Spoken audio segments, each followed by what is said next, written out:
A football Friday here on the Fan. Out here at Rally House in Tosa, right here, part of the Mayfair collection. You can see us right off the interstate. Coming out, hang out, say hi, man. They got Brewer stuff. I'm looking at a Swing and a Miz T-shirt over there. Mizorowski jersey shirts, Mizorowski jerseys, Contreras, Yelich. They got Packers stuff, jerseys over there. I see Jordan Love jersey hanging on the wall. Milwaukee Panther stuff, Badger stuff. I'm sure there's Marquette stuff in here as well. I haven't walked all the way to the back in the commercial breaks. I've been kind of just sitting here doing the show. But it is an amazing store. Cups and candy and koozies and you name it, they got it here at the Rally House. If you come out here before 5 o'clock, your chance to register to win a $250 Rally House gift card out here at the Tosa location. I'm telling you, man, you can use this for holiday shopping going forward if you win the gift card. So come take a crack at that. Okay, coming up, Andrew Wagner. We'll go inside the clubhouse with him, get his thoughts on the Brewers as they get ready to go to Pittsburgh. We'll have the leadoff show powered by the Potawatomi Sportsbook at 4:30 with Tommy Wirtz. I'll be still here at the Rally House co-hosting with him back in Hale's Corner. So you can still come on out here and talk some Brewers with me as well. Okay, so let's have this conversation about where we are right now in the NFC. I saw somebody, I don't remember if it was Graziano or Fowler of ESPN, one of those guys. And I don't know if you knew this or not. In the last 28 years, I believe they said, there has not been a repeat winner in the NFC East. 28 years? You've not. So I think it might have been Graziano. So it's like, I'm not picking the Cowboys and I'm not picking the Eagles in the East. There have been a repeat winner in 28 years. And if that's the case, now you're talking Washington or Dallas because nobody believes the Giants are going to be any good. So you're talking those two teams to possibly win it.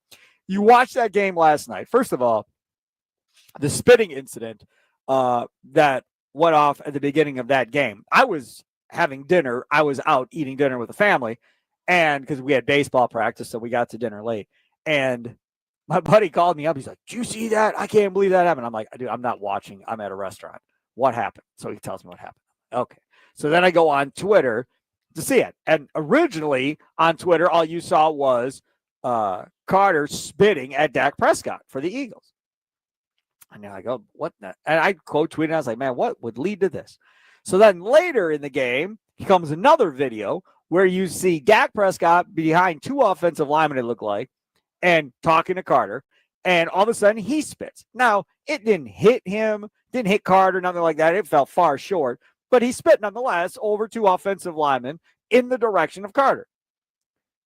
After the game, Dak Prescott talked. We got that audio of Dak Prescott? I don't know if we do or not. We do not know. Dak Prescott talked after the game. And Dak Prescott's like, hey, man, I was spitting at the ground, man. I had two guys in front of me. I didn't want to spit on them, so I was kind of spitting over the top of them. Man, get out of here. That's garbage. There's no way anybody actually believes that to be true. You could have just turned your head, spit down towards the side of your feet on the grass, and continue the conversation. You chose to spit in the direction of Carter of the Eagles. Then he got mad, obviously. He's like, man, what are you spitting at me? Whatever. So then Dak comes walking forward to have the conversation, and then Carter spat on him. Carter gets kicked out. The crazy part about all of this is, after the game, some reporter asked the referee about, whoa, why'd you kick him out? Like, what justified that to be a penalty? I'm thinking to myself, what do you mean, what justified that to be a penalty? You can't be spitting on dudes in the game. And then Dak is saying after the game, he's like, I didn't think he was going to get kicked out for it. You know, never want to see anybody get kicked out. Man, I don't care what sport you're in. That could be a basketball player spitting on a basketball player, baseball player spitting on a baseball player, hockey player doing it, tennis players doing it, pickleball players. I don't care. You spit on a person, man on man, woman on woman, whatever, you're out of here. In any sport, you're kicked out. Right, Charlie? Am I missing a sport? I said sport. I'm not talking WWE. I'm saying a real sport, right? They're gone, aren't they? That might be one of the most disrespectful things you can do as an athlete to another athlete. I think almost everybody would agree with that. And honestly, Dak Prescott, Like, I get it. Yeah, it didn't come anywhere close near Jalen Carter. He says it wasn't directed. Like, that was directed at him. He literally spits at his feet, looks up, stares Jalen Carter in the eyes, and says something to him. Yep. And I'm no lip reader, but I'm sure it wasn't something very nice to him. Correct. So, yeah, no, there was no way that wasn't on purpose. And Jalen Carter, yes, it's not right to respond that way. I think the way he went about his press conference afterwards was the right way to look at that, say that was a bad mistake. It's not going to happen again, and just shut it off after that. I think, honestly, it's not right. But also, if somebody's going to do it to you, like, that's crazy. Like, it was directed at him. He knows it's directed at him. Like, that's kind of nuts. So Carter is the one that retaliates. He's the one that gets kicked out. He should have got kicked out. It got on his jersey. You saw it land on Dak's jersey. So I had no problem with him getting kicked out. They obviously didn't see the Prescott one, or they chose not to do anything about it because it didn't hit Carter anywhere on his body. That would be my guess. My guess is they didn't see it. And the only reason it got attention was because they were essentially helmet to helmet talking. So then everybody's like, uh-oh, what's going on over there? So then they go walking up, and then they see, it happened. The game itself, man, that Cowboys defense couldn't do much of anything in the first half of that game. Jalen Hurts was running all over the football field whenever he wanted. They had no containment on Jalen Hurts. Saquon Barkley didn't have like some superstar studded first half by any means. So they did okay there. He was averaging about 5 yards a carry, I think, in the first half.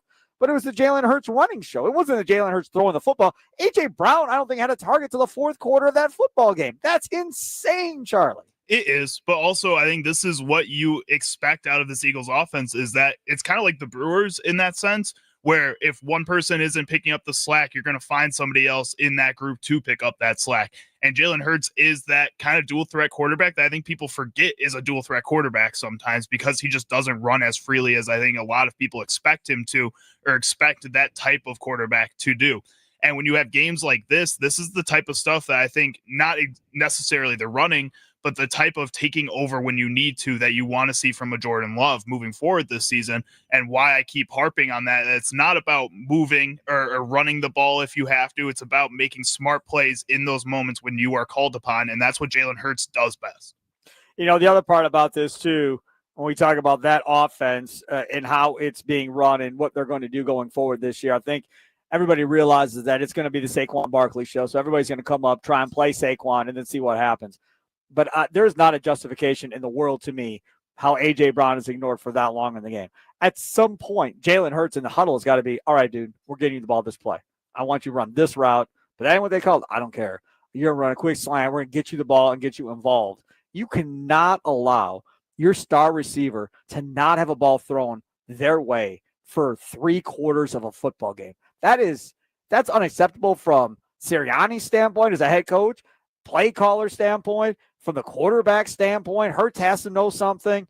And again, at the end of the day, they win the football game, no harm, no foul. They lose that football game, I would be willing to bet you A.J. Brown is saying something after that game.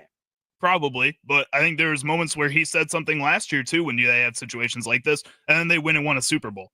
So I think it kind of depends on which one matters more to an A.J. Brown at this point. Now that he's seen this style of offense can lead to a championship for him, then maybe he's a little bit more willing to have these games, have these stretches where he's not getting those types of targets. At the same time, now he has a Super Bowl. So what does it matter if he has to go and get a second one? Now he probably just wants to make as much money in his career because he's checked that part off his bucket list. So I think there's two sides of the coin here for an A.J. Brown. I think this is something he could deal with for 1, 2, maybe even 3 weeks. But if it gets beyond that, it's going to become a problem. This is the thing, and this is what I don't like, what you just did. And you're a former player. I can't believe you would say such a thing like you just said. You just insinuated that once you get a championship, that guys just kind of might check out. That it might just be about the money at that point. It might not be about winning another championship. And the team aspect for that player may go out the window, and it may become more about the money and making the big deal. And I have a theory on why you said such a thing. Why is that?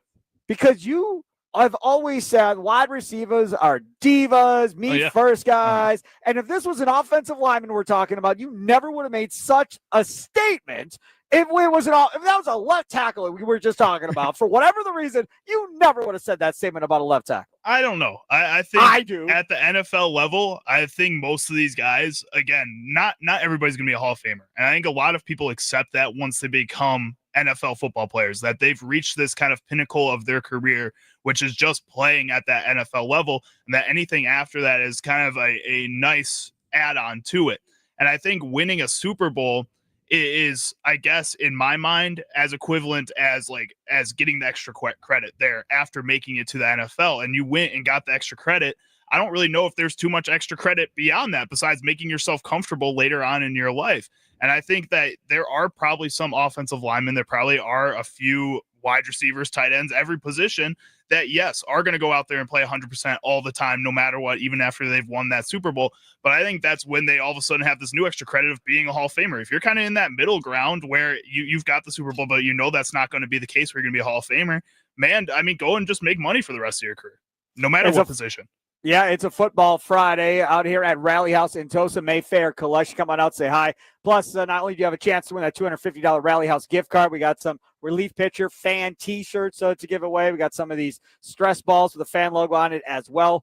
Your chance to get some of those. Come on out and hang out. Again, Packers, Badgers, Brewers, whatever the case may be. And the cool thing is, the Packers start playing this week. And so obviously you want to get your Packer gear, be wearing it at the party you're going to or wherever you're going. So maybe get some new Packer gear for the party on Sunday, or all the Brewers merchandise in the world for this Brewers World Series run they're about to get on. So another reason to go buy some new Brewers gear out here at Rally House in Tosa. Okay, so on the NFC side of things, I want to get your thoughts on, first, the NFC East. 28 years, we've not seen a repeat winner. That means, based on history, the Eagles are not winning this division. What's your pick? The Eagles are winning this division. I don't really think any other team is as built up as well as the Philadelphia Eagles in the NFC East. The Giants, I think, are going to be a better team than a lot of people are giving them credit for. Again, they have one of the best pass rushing trios in the entire NFL, and people aren't really talking about it as much as they should be, in a Brian Burns, in an Abdul Carter, and a Kayvon Thibodeau. So that team may put up more fits and could maybe spoil a game or two for some of these top teams, but I don't think it can be them. Washington is close. I think they're a very young team with a lot of promise that made a lot of improvements this season, but teams are also going to figure them out at the same time too. So I think they're going to have some growing pains like we saw with the Houston Texans. And then the Dallas Cowboys, like we saw yesterday, even when they're at their best, they are still not good enough. I think that's just going to be the case for a majority of the season. The Eagles have that in the bag. I will say I'm not the biggest Brian Schottenheimer fan in the whole wide world. We've seen this before with Schottenheimer going to different situations. Not that I don't like him, not that I think he stinks. I just don't think he's elite. I don't think he maybe gets a team over the top. Last night in that game, Ryan Clark was saying during the rain delay and what all was going on at halftime that you can tell these players buy into Coach Schottenheimer and they're all in on Coach. Yeah, that's fine. The season hasn't started, right? Are they all in on Coach when they're 3-6? Are they still believing in Coach Schottenheimer at that point? That's the one thing that LaFleur went through right away that first season with Jordan Love. Like, they were falling apart, and he kept that ship together, turned it around, and then got on a run. That is a team that believes in their head coach. We do not know whether or not this team will still believe in Schottenheimer if they get off to a rough start. All right, so that's the NFC East. NFC South, Atlanta, New Orleans, Tampa, Carolina. I saw earlier today, our guy Dan Orlovsky asked to pick a sleeper team. He picked the Atlanta Falcons because they have a lot of great individual talent. Now, Raheem Morris. I like Raheem Morris. I like Raheem Morris the last time he was in Atlanta when he got to be the interim head coach. I like Raheem Morris going forward. The one thing I don't know is Michael Penix. How good will Michael Penix actually be? Great college quarterback, lefty. Don't know how he's going to be here in Atlanta. Can they get the most out of Kyle Pitts? Because so far, it's not happened in his career in Atlanta at any point. Kyle Pitts athletically should be a top 3 tight end in the National Football League. And for whatever the reason, it's not happened. Now, part of it is route running sucks. He rounds off routes, and there's a lot of other things that go along with it. But you have New Orleans. No. You may like Kellen Moore as a play caller. I'm not buying into their quarterback situation. Tampa Bay, Baker Mayfield seems obvious in this division. And then the Carolina Panthers. I would say this. I'll take Tampa Bay to win it, Atlanta second, Carolina third, New Orleans four. But I think Carolina might just get themselves maybe to 6 or 7 wins. Carolina looks like a team that is going to be a lot better this season. Bryce Young looked really good in the second half of the year last year.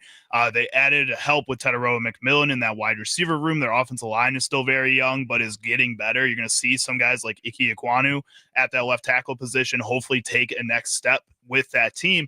It's just not something that I expect them to take a huge step and all of a sudden be like wild card contenders at some point in the season. Atlanta is a team that I think is not really a sneaky pick by any means. I think a lot of people look at that offense and say, you know what, you have a Bijan Robinson who has a pretty good chance of being the number 1 running back in the NFL this year. You have Drake London, who's a solid player who has like Pro Bowl potential, maybe even all pro if you give him the ball enough. And then, like you said, Kyle Pitts, who's a athlete. He is just physically one of the most dominating tight ends in the league. Too bad he can't block. He can't run routes right. He can't really do anything to get himself open or make it easier for himself to get open. So that's a little bit worrisome. I believe in Michael Penix. I think that guy is going to be a dog. I think that offense gives him all the opportunity to be a dog. And if he's not going to be, then they need to move on pretty quick because that offense is just too talented for a quarterback not to succeed in that offense. And then Tampa Bay is just going to be the same Tampa Bay that we've seen the past couple seasons. The only problem is they're a lot older this year, and we've already seen them get hit with a few injuries. I think injuries are going to derail that team a lot more than people are expecting them to. You know, that's the other part about this, as well as how injuries factor into each of these teams when we're making your predictions. You just do not know, right? You could have one team predicted to win 12 or 13 games. They get ravaged by injuries, and all of a sudden they win 8 games because of all the injuries, and nobody's going to know that beforehand. Ram, you're next here on the Nicolay Law Fan Talk and Text Line. Wisconsin Sports Daily, served up by Wendy's, out here at Rally House in Tosa. What's up, Ram? Hey, Sparky. I'm kind of disappointed in Charlie. I have to agree with you on one of his takes. He kind of capitulated a little bit on that Philadelphia piece, and I was sitting there. I had to call. I had to stop the car and call. I was like, I don't believe Charlie said that. I said it. I know. You standing on it. You standing on it. I look. Every man got to be led by their own persuasion, right, Sparky? That's right. No, you know about that more than anybody. Only thing I say, when I watch the game, I don't see them as no back-to-back team. And even though Jalen Hurts runs, he don't run as fast as Mahomes. And I'm wondering, like, if he gets hurt, he's smart enough not to do all that running. Because last time he ran, he got hurt a couple seasons ago. I don't think he's going to do that. So, it's going to be the Saquon Barkley show for the most part. And when they had to run into the Packers by the mid part of the season, I think the Packers can contain that. I think they could put enough pressure on defensively wise, and we got a running back too. So I think that would be a pretty good game. But that game was a toss-up last night. I mean, even with the delay and everything like that, Sparky, I just saw it. I was like looking. I'm like, okay. Did it put it together even get a yard? Ram, I gotta let you roll, man. Your phone is cutting in and out pretty bad. I'm hearing like every other couple of words. So we'll talk to you on Monday. Have a good weekend, Ram. You can even have a better weekend if you download the Prize Picks app today. And I'm telling you, this is what you want to do. We were talking about in the past about making our predictions of what's going to happen and so forth. But I will promise you this part of it. They have max discounts going on at Prize Picks, and one of the max discounts going on is Lamar Jackson more than a half a passing yard. They had a max discount last night. Dak Prescott more than a half passing yard. You know that. I was on that one. I'm on the Lamar Jackson one too. He's part of my lineup coming up this weekend. Lamar Jackson more than a half a passing yard. And again, 2 or more stat projections, you win. So if you would have just done Dak and Lamar and said, good, you would have been in a really good situation. Lamar Jackson more than a half passing yard. So that should be one to start off right there. And then take the rest and go how you will going forward. Download that Prize Picks app. You use the promo code Sparky, Sparky. Now, when you use that promo code Sparky, what happens? Well, make that first $5 lineup, and they're going to give you $50 going forward. So if you do $5 daily fantasy lineups, if that's what you decide to do, right? Guess what happens? That means you get 11 fantasy lineups for $5 at the end of the day. And all you have to do is simply go and use the promo code Sparky on PrizePicks. SPARKY. Use that promo code. Don't forget, 2 to 6 player stat projections to get your picks right, and you could cash in. Plus, with PrizePicks, they have the flex play, which means you can still cash out if your lineup isn't perfect. You can double your money even if one of your picks doesn't hit with PrizePicks. All you got to do, download the app, use code Sparky to get $50 in lineups after you play your first $5 lineup. That's code Sparky to get $50 in lineups after you play your first $5 lineup. PrizePicks, it's good to be right. Must be present in certain states. Visit prizepicks.com for details. Now out here at Rally House in Tosa is the one and only Andrew Wagner of Forbes Sports. We'll go inside the clubhouse with him coming up next. It's Wisconsin Sports Daily, served up by Wendy's, live from the 1250 AM 105.7 FM, the Fan Studios, powered by the Potawatomi Sportsbook. Again, Rally House in Tosa. Time for your fan weather forecast. 62 degrees, mostly cloudy skies here in Tosa. Low tonight of 44.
Yeah, I love No Doubt. Welcome in, Wisconsin Sports Daily. Served up by Wendy, see Sparky Fifer. You can see on YouTube if you are watching. He is Andrew Wagner joining us now as we go inside the clubhouse. Brought to you by Focus Baseball. Sign up for the fall mini camps right now. Got great coaches over there. Regardless if you play for Focus or not, you can still sign up for their fall mini camp and get coached up this fall. So again, go to focusbaseball.com for all ages and levels. You can definitely do that. Before we get in talking about the Milwaukee Brewers, and again, your chance to win a $250 gift card out here at Rally House in Tulsa. You just come up to the table, scan that QR code, and have a chance to win a $250 Rally House gift card at Mayfair Collection at Rally House. If you're on YouTube, so Charlie, tell me, what am I holding up to the screen right there? What do you see there on the what is that? What kind of hat is this? It's a a green man hat. wearing lederhosen with hot dogs flying around him, maybe brats, I would assume. But Wagner wants this hat. I want what that is too. this? That's the Timber Rattlers they did last weekend. They did the Wisconsin Brats. Wisconsin Brats. I did see that. Wisconsin Heritage. And you can get that out here at Rally Yeah, House. you can have that out here Fitted at hat, Rally House. I had no idea you could buy Timber Rattler stuff here. That's awesome. Like, they did a great job with it. They wore lederhosen themed jerseys. and they looked really sharp. They really captured like the tradition without making a joke out of it. I thought it was really cool. I thought it was really well done. And since I'll be going to Oktoberfest quite a bit the next couple of weeks, I may be wearing that lid with my lederhosen at the good old Oktoberfest. So you're like, people don't know this, but you're like really strong in your German. Yeah, roots, my right? parents are both immigrants. They were refugees. Their parents were refugees, came over in the early 50s. In fact, I know that my mom's family got here on Flag Day in 1952. Oh, wow. Yep, know the name of the ship.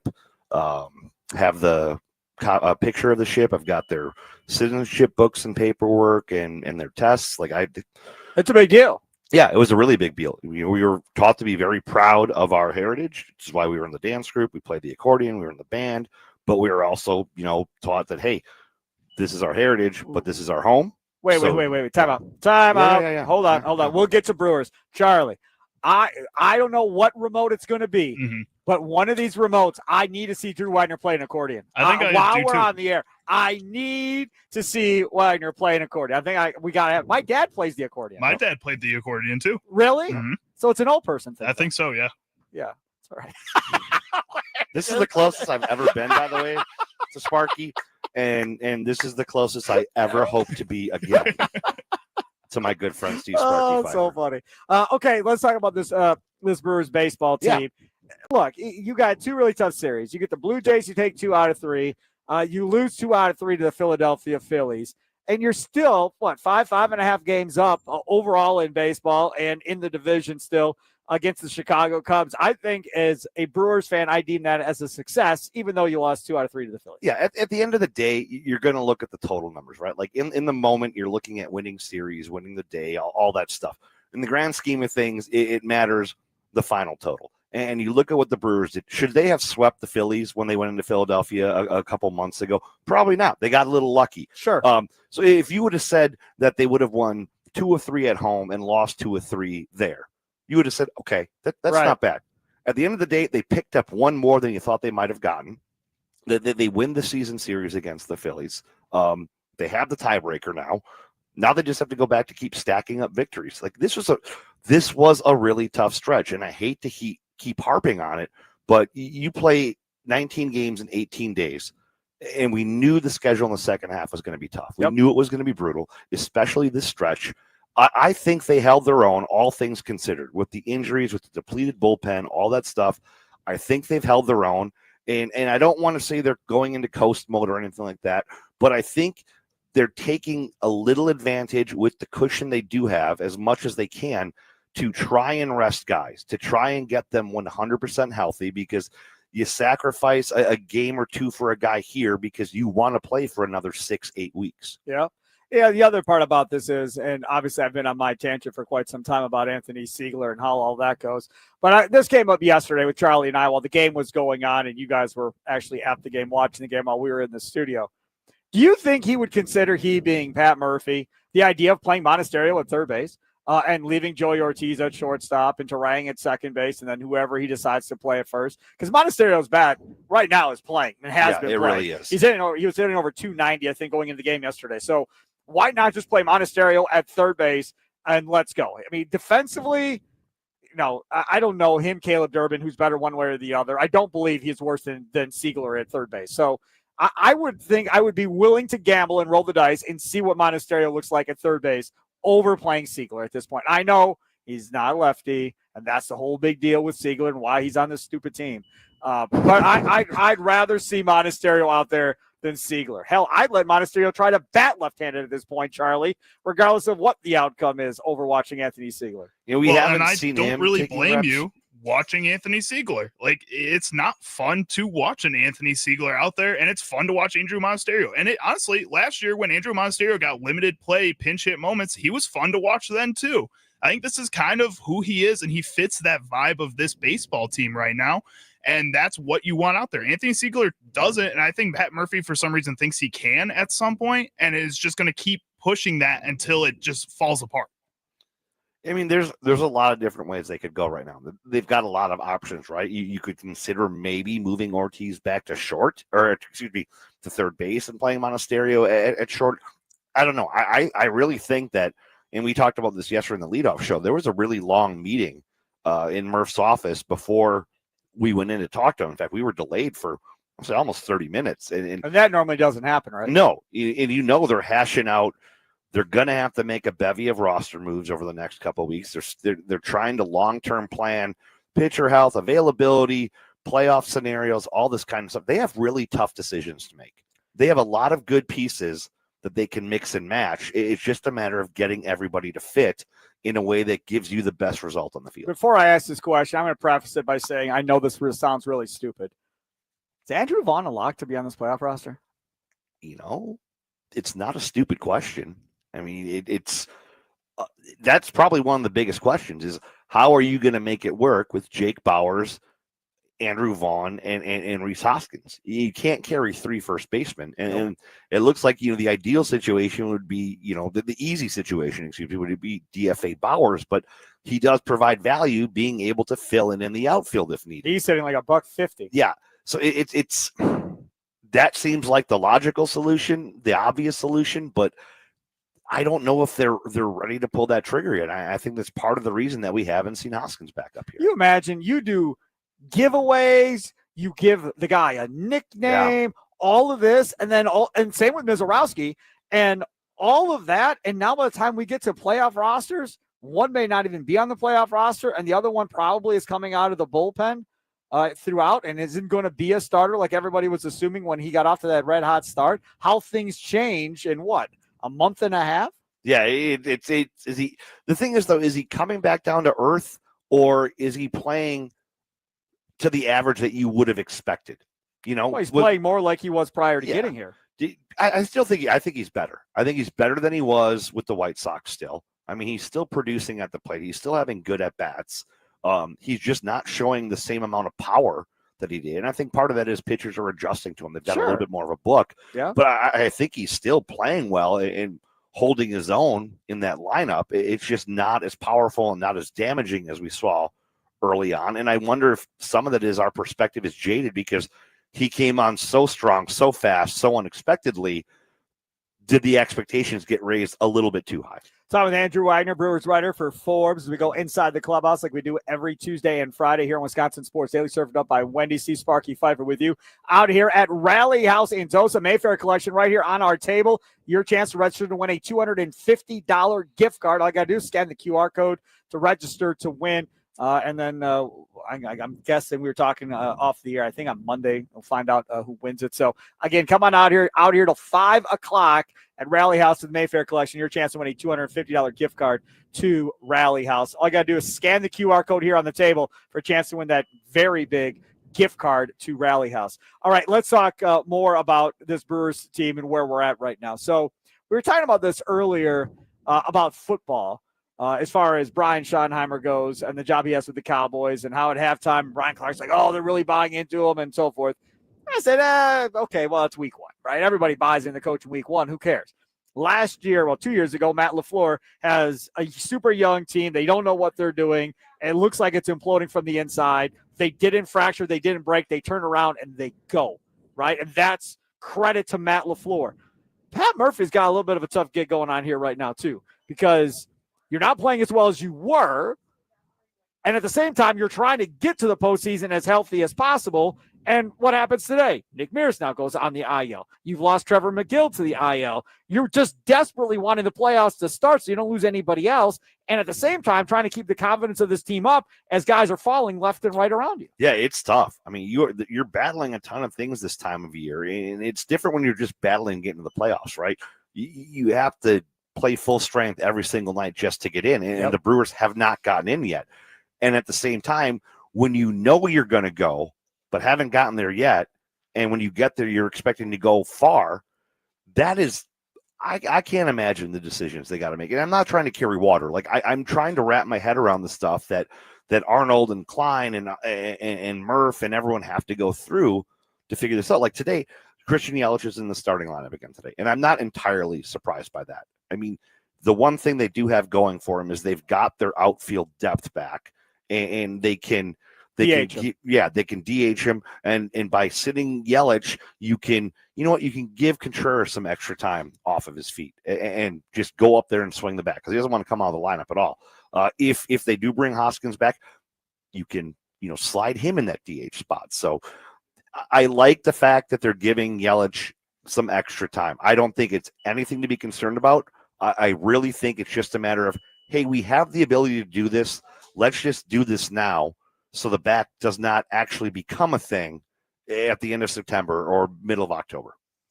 The other part about this, too, with this Brewers team, you get Pittsburgh now and you go to Pittsburgh. You're coming off of two really tough teams. Now the trap is don't play down to what you're facing now in Pittsburgh against the Pirates. And it's in Pittsburgh. I haven't looked at the forecast yet. But this is a nightmare scenario for Tommy Wirtz, who hangs out all day. And the leadoff show comes up here at 4:30, powered by the Potawatomi Sportsbook. The one thing that absolutely destroys Tommy Wirtz is he's on the air at 5 and all of a sudden the game's canceled. Yeah. And then he's in no man's land. That's already happened once to poor Tommy Wirtz this year. Pittsburgh is the worst. Like, I don't think there's another city in baseball where you're almost guaranteed to rain out at every time we go into the clubhouse, because they always have like the weather for the upcoming road trip on the last couple of days of a homestand. And every time Pittsburgh's up there, you see the rain clouds. And like Todd Rosiak's on this trip. It's his turn for the JS. And he was like, yep. Rain again. What a surprise. Like everyone knows you're going to have either a rain out or more likely a delay every single time. But going back to the baseball part of it, and Murph has talked about this, as good as the Brewers were last year, was it 93 victories, division title by a huge cushion? They only went 7-6 against the Pirates last year. And they're 7-3 against Pittsburgh this year, but they've been some pretty close games. They've been some pretty good. Pittsburgh has played the Brewers hard the last couple of years. And especially now that they've got a young, hungry team who's been playing pretty good baseball over the last couple of weeks under Don Kelly, they're going to come in here looking to mow the Brewers down. Like they're bringing their A game. They're hunting for bear.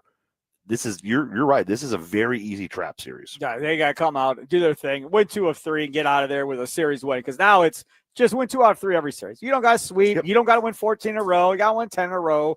You got a nice, comfortable lead. Just don't go on a 5-6 game losing streak and let the Cubs get hot at the same point. That's all you're trying to avoid.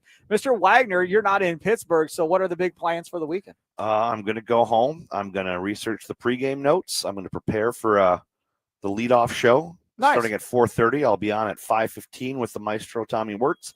Going to watch the game, write a story, and then get up tomorrow morning and change the brakes on my truck. I'm kind of jealous of you. I pay to get my brakes on my car. Well, you know what I make, so that's why I do it myself. No, but you're also very handy. I mean, you do the remodeling work, you build decks and everything else. I can barely hit a nail into a wall. When you're poor, you learn to do it yourself. Right.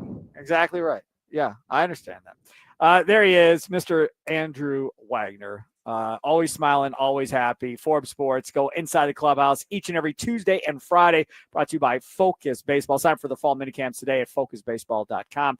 Coming up next, we are going to check in with Charlie Usen as we get to Charlie's Sounds of the Day straight ahead. And can't wait to see what he's come up with today. Stay tuned to Wisconsin Sports Daily, served up by Wendy's, live from the 1250 AM and 105.7 FM The Fan Studios, powered by the Potawatomi Sportsbook, out here at Rally House in Tosa at the Mayfair Collection. Stop out between now and 5 o'clock. Register to win for a $250 Rally House gift card. Could really, really help the holiday shopping.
Welcome back, Wisconsin Sports Daily, served up by Wendy's. Live at Rally House, right here at the Mayfair Collection. Come on out, stop by. Packers, Badgers, Brewers, get ready for the Week 1 game coming up on Sunday. Get some Packer gear here, maybe some Brewer gear as we get ready to make that World Series run for the Brewers. I just want to go look a little cheerleading outfit for my 3-year-old there in the break. Brought one of those. So, again, Badger stuff, Panther stuff, Marquette stuff, whatever you want, they got it out here at Rally House. Come hang out with us. Jerseys, jersey shirts, hats.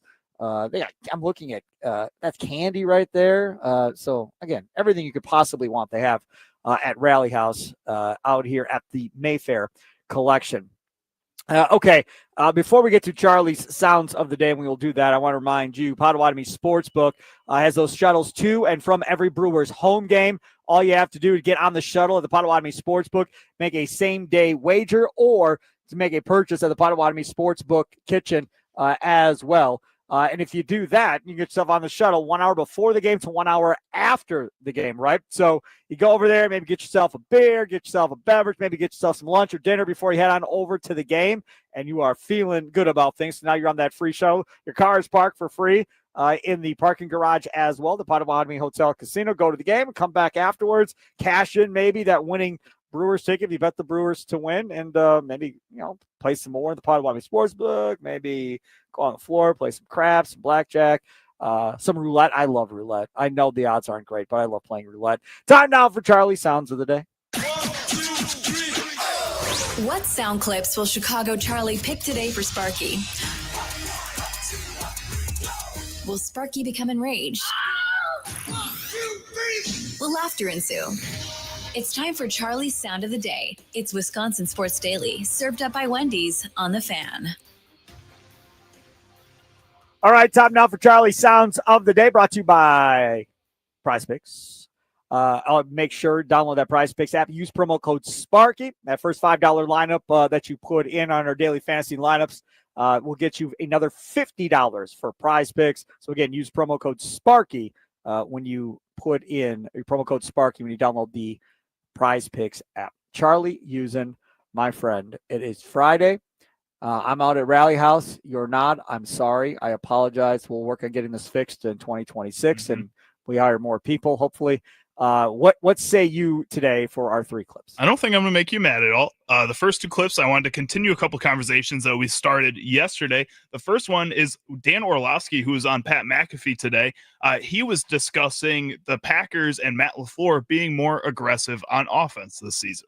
No, I think one, it's, the health has got to be a huge part of Jordan. So that's a given thing. But I think I would go to the depth that they have. And I had someone say that Matthew Golden was like a Steve Smith type of a wide receiver. So I'm going, okay, if your perspective of him is he's got a similar playing style, I love that.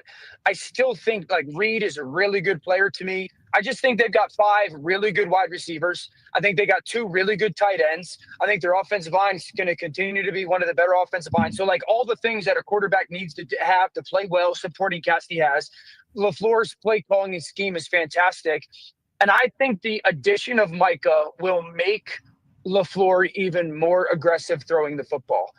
My perspective of it is this, Ty, like they didn't throw it a ton last year. I think they were like bottom 5 or bottom 7 in the NFL when it came to, throwing the football usage wise, but they're top 5 or top 6 when it comes to execution wise or efficiency wise. So I'm going, okay, you didn't do it a ton last year, again, injury. I think you'll do it more because the effectiveness of it. And then I just believe Mike is a game wrecker. And so if I'm the offensive coach and I have a guy that I know can wreck the football game and being added to a defense that's good, I'm going, well, let's get more aggressive on offense. Because the one thing I want to do is get that guy to be a pass rusher. And the one thing I even have more comfort of doing then is if Jordan is overly aggressive, and sometimes he can be with the football, and we turn the ball over, dude, we just gave up 2 first-round picks. Go get it back. Can somebody turn off his mic?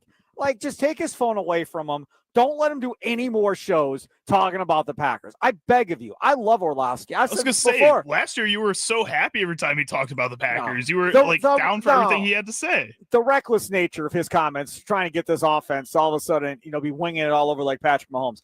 I have absolutely no interest in that whatsoever. I will vehemently disagree with this going forward. And I hope and pray that is not how they're going to go against Detroit. I hope the plan isn't, wow, we're going to rush the ball 12, 13 times with Josh Jacobs. And Jordan, you're going to throw it 40 and we'll see what happens. Could you imagine if I couldn't even imagine Matt LaFleur even saying this. Hey, Jordan, don't worry about turnovers. We paid Michael Parsons all this money. He'll go get the ball back. Just you go have fun, son. Go do your thing. Could you imagine? Oh, my goodness gracious. That'd be pretty insane for a head coach just to give that kind of freedom out there, especially a head coach like Matt LaFleur, who has had so much control over this offense since he's became the head coach of the Green Bay Packers. I mean, like, why would he ever just say, okay, we got Michael Parsons. It's okay now. Just turn the ball over whenever you want. I think it would just be better just to have the ball the entire game, have Michael Parsons still get you turnovers, but then also control the tempo of the game and beat teams down the way that you want to beat them. Don't just automatically change your offense to conform with what other teams are doing with this same kind of setup, because those teams, it doesn't work for all of them. It works for the Kansas City Chiefs, but that's because both Chris Jones and Patrick Mahomes are going to be Hall of Famers. Michael Parsons could be one day. Jordan Love could be one day. They are not yet. So you have to start playing in the system first before you start giving that kind of freedom away. The other part about this is you want this offense to be consistent. You don't want to have to change the offense midway through the year like you've done the last 2 years. They've run like 4 variations of what they've tried to do on offense. Charlie's pointed this out. He's been all over it like a rock star. Whatever you start the season with, please be what you're ending the season with, or something close to what it looks like, not the exact opposite of how we started the season. That's how it was 2 years ago when they started, and that's how it was last year as well, because Love got hurt. Malik Willis comes in. They end up running the ball way more. He throws picks, or Love does, so now they run the ball even more and take freedom away. So just whatever it's going to be, right? Wherever the identity of this offense is going to be, I just want it to be consistent throughout the season for the first time under Jordan Love as a starting quarterback. All right, second clip. Next up, we're going to head over to Sports Center, where Steve Ballmer, owner of the Los Angeles Clippers, was on yesterday afternoon, and he was denying the Kawhi Leonard pay accusations that have come out through the Pablo Torre Finds Out podcast. In the court documents and in Pablo's podcast, they report it was $28 million. Pablo's podcast, I don't know anything about the court documents on this. I haven't seen them, and I don't know. I'm not trying to be, I don't know. I really don't know. But the speculation is what it is. And why did they do that? It's a lot of money. I mean, 28 million, 7 million a year is a lot of money for a guy that you didn't actually require to do anything. I don't know why they did what they did, and I don't know how different it is. I really don't. And frankly, any speculation would be crazy. These were guys who committed fraud. How would I be able? Look, they conned me. You're one of the richest men in America. They conned me. I made an investment in these guys thinking it was on the up and up, and they conned me. At this stage, I have no ability to predict why they might have done anything they did. This whole thing. So Pablo Torres last night, after he does this interview on SportsCenter, he then tweets out, can now confirm that Aspiration gave Kawhi a secret $20 million side deal on top of what he first reported. That was first reported by Boston Sports BSJ, combined with Kawhi's secret $28 million no-show endorsement deal. That's $48 million. That's a lot of money. Ballmer's personal aspiration investment in the company, $50 million. And they gave Kawhi 48 of that 50. But Ballmer doesn't know. That seems I don't know what's going on. A little scary close. Like, oh my goodness, like $2 million may have just gone to the investment company, and then the other 48 went to Kawhi. Right. I mean, again, we don't know. We have no idea what all is playing out here. But Pablo Torre is standing on business right now. Then Pablo Torre is on, who is he with? I forgot who he is with. But somebody brought up not James Harden, the guard for the Knicks. Jalen Brunson. and how much money he didn't take and went to the New York Knicks. So everybody's like tipping him like, hey, go look into Jalen Brunson. See what's going on with Jalen Brunson. So this could lead to a whole bunch of different things, right? Now, how much is this dude going to want to go and exploit this? How much was there of an NIL deal going on in the NBA? Now, I would assume with the amount of money the Bucks are paying Giannis, that there is no NIL money going towards Giannis with the Milwaukee Bucks. I would think and I would hope. I would hope so too. I think we can say this is going to turn into a big thing, but this is also like the third groundbreaking story that Pablo Torre has released this year. It was the Bill Belichick, Jordan Hudson story, and then it was the NFLPA story that he broke as well. And both of those first two stories didn't turn into anything. Both of those just have kind of died out completely. They had their both little buzz, and now they've both died out. You know, both of those things were pretty like big accusations on both the NFLPA and the University of North Carolina and what they're allowing Jordan Hudson to run over there. With this, I think that while the funneling of this money seems like a big deal right now, I would go out on a limb and say that there's probably a lot of this happening, maybe not with Giannis, and I would hope not with Giannis and the Bucks, but other teams doing this. And the more that I think they find out that so many teams are doing this, the more the NBA itself is going to kind of want to step back from all of this and kind of remove itself from any kind of investigation if there's so much going into it. So I don't really know what the damage control is going to be by the leagues, by the Clippers, outside of Steve Ballmer, what he's doing right now. And if they do a good job, like we saw the NFLPA do, like we saw North Carolina and Bill Belichick do, then I think this is probably going to die out pretty soon here, probably 1 month of the coverage, and then we're going to hear a new story from Pablo Torre. All right, next clip. All right, and last up here, we're going to head over to the mayor's office hosted by Sean Casey, where Brewers rookie Isaac Collins was on the show talking about his mindset going into the season this year. And I knew we had a good team, we had good players, and if I wanted to make the roster and help us win, I needed to be that reliable guy. Like, I never wanted to be a guy that you can't really count on. You're not sure what type of player he's going to be today. I want to just be the same guy every single day. And I feel like we have a lot of those dudes in this clubhouse where they're just the same guy every day, whether the day before they were 2 for 4 or they were 0 for 5 or they had a rough outing on the mound, whatever. They're just the same guy every day. So that was kind of my mantra: just show up, be the best version of myself each day. The results will all work itself out in the end.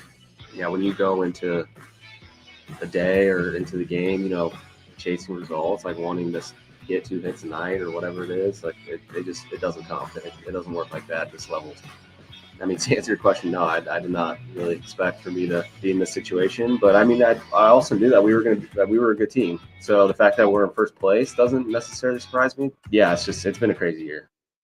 It has been a crazy year, and I would say that, he's obviously exceeded expectations that he himself probably even had for himself. Remember, at Isaac Collins on this show earlier during the Brewer season as well, talking about he had a game-winning hit. What was it, the previous day, right? He had the game-winning hit and then came on the show. So you'd love to see Isaac Collins doing what he's doing, and hopefully, he continues this through the year, has a big postseason, and all of a sudden you start talking about that outfield next year, and it's Churio, it's Collins, it's Frelick. Obviously, Yelich back at DH again, and then the question becomes what happens with Garrett Mitchell kind of going forward, Charlie. It's a lot of good problems to have. If you have the ability to trade away potentially a guy like Garrett Mitchell, who was a top prospect, who is and kind of a 5-tool player, or the basis of a 5-tool player in a lot of people's minds, that's a good situation to be in. If you have to question where Isaac Collins is going to play in the lineup next season, that's a good problem to have. I think you have a lot of room here for the Brewers to make some, maybe not big changes, but important changes as they continue to grow as a franchise here. I think at my exit interview after they win the World Series, I think you tell Isaac Collins, hey man, we want you to play third next year. So need you to start working on that this offseason. We're going to have a coach come out to you in December, another coach come out with you in January, give you some stuff to work on. We want you to play third next year. What would you say to that? I would say if I'm Isaac Collins, sure. Why not? Yeah. Why not? Let's give it a shot. I think if he were to win the Rookie of the Year this year, that'd be awesome. But at the same time, guys that win Rookie of the Year, especially in the MLB more so than the NFL or the NBA, don't always end up having the same kind of success the next season, later on in their career in general. So I think for him to try to find a way to stay on the field as much as possible would probably be a good decision in order to give himself the best opportunity to take that next step if he were to win it this year, even get second or third. For me, the only thing better than eating Wendy's is eating more Wendy's while I eat. Hello, Wendy's Rewards. The entire menu is up for grabs, too. Whatever food you order directly through the Wendy's app, Wendy's website, or at a restaurant counts. For every $1 you spend, you'll earn 10 points. You can place your order for pickup or delivery with the Wendy's app or website, and you're good. That's literally all you have to do. Mobile and website orders add reward points automatically. Done and done. It's the best. And so easy too. Take a quick time out, come back on the other side out here at Rally House in Tosa at the Mayfair Collection. Again, Brewers, Packer stuff. Everybody's going to Packer parties, whatever you guys are doing this weekend. Come get some new swag out here for the Packers. Sweatshirts, T-shirts, jerseys, men, women, whole deal. Take care of that. We've got Brewer stuff, Badger stuff. Any type of local sports team you want. Timber Rattlers hats as well that Andrew Wagner is salty about the fact I didn't buy him a hat. Did you see that? He's on Twitter complaining that I bought my kid something, but not him. He can buy himself something. He's a grown man. That's insane. I feel guilty. I should have probably bought him the hat. But you won't buy me. You won't buy me food and bring me back food whenever you go on these remotes. No, whenever you go on the other remotes. I got no you feel bad about not buying Andrew Wagner a hat, but you don't feel bad about not buying me food. That's okay, Sparky. Whatever, man. Listen, let me explain this to you, okay? How old are you, Charlie? I'm 23. Yeah, you're a lot less closer to death than him. So, from that perspective, it could be the last hat that's bought for him in his life, right? I mean. You got to give the old dogs a good day before they go out. I get it. like me, same thing, right? Exactly. It's no different. I'm in the same boat as him. Hats don't right? fit you as well, though. We're gonna have to find something else to get you. Yeah, they don't have big head hat stores, do they?